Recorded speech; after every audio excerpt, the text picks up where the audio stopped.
안녕하세요. 오늘 저희가 좀 자세히 볼 주제는요. 이재명 정부가 새로 시작한 국민 추천제입니다. 고위공직자요. 아, 네.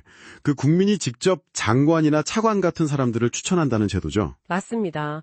정부 설명으로는 진짜 일꾼을 찾겠다 이런 건데요.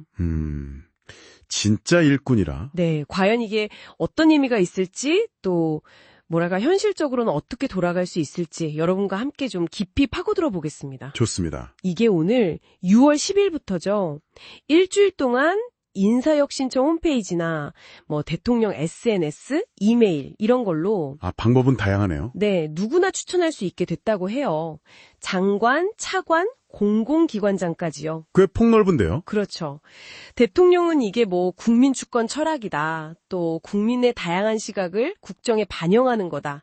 이렇게 의미 부여를 하더라고요. 그 취지 자체는 사실 그럴듯하게 들리죠. 국민 참여를 높인다.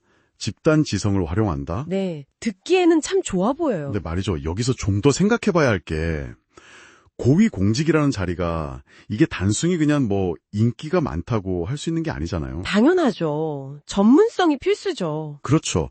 그 분야에 대한 아주 깊은 이해도도 있어야 하고 경험도 풍부해야 하고 또 막상 그 자리에 갔을 때 국정을 운영할 능력, 책임감 이런 게 정말 중요하거든요. 네네. 근데 과연 이 온라인으로 추천받는 방식이 이런 고도의 전문성을 제대로 걸러낼 수 있을까요? 전 좀 그게 의문이네요. 그 전문성 문제 정말 중요한 포인트 같아요.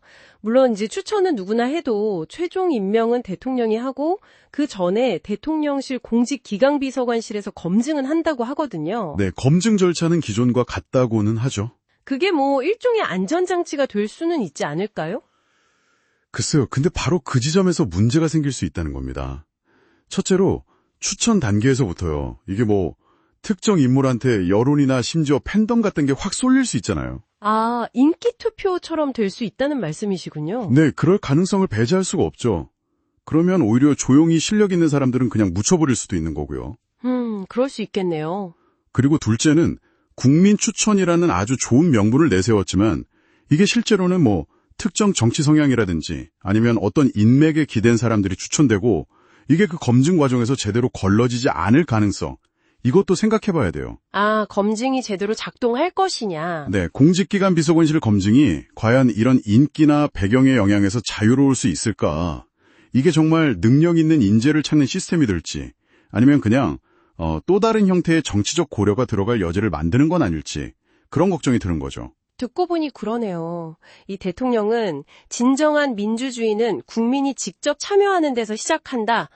이렇게 참여를 독려하기도 했는데 말은 참 이상적이죠. 네, 이상적인데 방금 말씀하신 것처럼 실제 운영에서는 전문성 문제라든지 여론 왜곡이라든지 심지어 정치적으로 악용될 가능성이라든지 이런 우려들이 분명히 있단 말이죠. 그렇죠.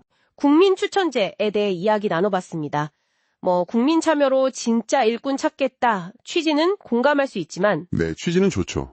실제 운영에서는 전문성 확보라던가 여론 쏠림, 또 정치적 개입 가능성 같은 만만치 않은 문제들이 있다는 걸 짚어봤습니다. 결국에는 이 제도를 통해서 실제로 어떤 인물들이 추천되고 또 최종적으로 임명되는지 그걸 좀 지켜봐야 할 것 같아요. 네, 결과를 봐야겠죠. 이게 정말 국가 운영에 좋은 변화를 가져올지 아니면 예상치 못한 부작용을 낳을지 시간이 말해주겠죠. 마무리하면서 여러분께 한번 질문을 던져보고 싶습니다. 여러분이 생각하시는 고위공직자의 가장 중요한 자질, 그러니까 진짜 일꾼의 기준은 뭘까요? 기준이요? 네. 그리고 지금 우리가 얘기 나눈 이 국민 추천이라는 방식이 과연 그런 기준에 맞는 인물을 효과적으로 찾아내는데 정말 최선의 방법일지 한번 생각해 보시면 어떨까 싶습니다.